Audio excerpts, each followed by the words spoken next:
कोकणातील प्रत्येक अपडेट जाणून घेण्यासाठी आजच माझे कोकणच्या सोशल मीडिया प्लॅटफॉर्मला लाईक, फॉलो आणि सबस्क्राईब करा।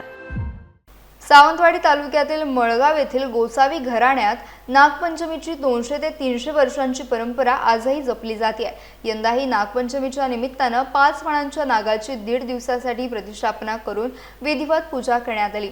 नागपंचमीच्या पूर्वसंध्येला ब्राह्मण भोजन आणि एकादशणी करण्यात आली। पंचमीला सकाळी नागाची मूर्ती आणून आकर्षक आरास तयार करण्यात आली आणि दूध लायांचा नैवेद्य दाखवण्यात आला। इतर ठिकाणी नागाची मूर्ती एकाच दिवशी विसर्जित केली जाते, मात्र मळगावच्या गोसावी घराण्यात 1.5 दिवस नागपूजन करण्याची परंपरा आहे। दुसऱ्या दिवशी सकाळी किंवा दुपारी नागाला करंजांचा नैवेद्य दाखवला जातो, त्यानंतर सायंकाळी अळवाच्या पानामध्ये नागाचे विसर्जन केले जाते।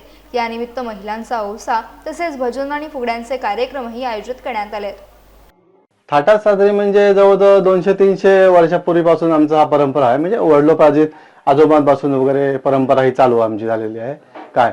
आणि मळगाव गावामध्ये म्हणजे एकमेव आमच्या ठिकाणी ही 5 फड्याचा नागोबा आम्ही पूजवतो काय। त्याचप्रमाणे पातोळ्याचा निवेद पहिल्या दिवशी काय, दुसऱ्या दिवशी आम्ही गावठी तुपात करंज्या बनवणार आहोत काय। त्याच्यानंतर आजच्या दिवशी महाप्रसाद जेवणाचा कार्यक्रम दुपारी होणार आहे। संध्याकाळी मग चहा वगैरे ती फराळ वगैरे, रात्री भजनाचा 2-3 भजन आमच्याकडे चालूच असतात। सजावट केलेली आहे, काय विशेष आहे त्याच्यात? सजावट म्हणजे स्वामी समर्थांचा देखाव मी या ठिकाणी केलेला आहे। आणि दुसरी गोष्ट म्हणजे राकोड तोड्या वडाची फांदी तोडताना वारुळात पडल्यानंतर ते वारुळातून स्वामी समर्थ प्रकट जातात, तो देखावा केला आहे। आणि खास करून त्याचं सगळं मी ह्या ठिकाणी हे वनस्पती म्हणजे आपली रेग्युलर लावलेली आहे, म्हणजे प्लॅस्टिक ह्याचा काही उपयोग केलेला नाही मी।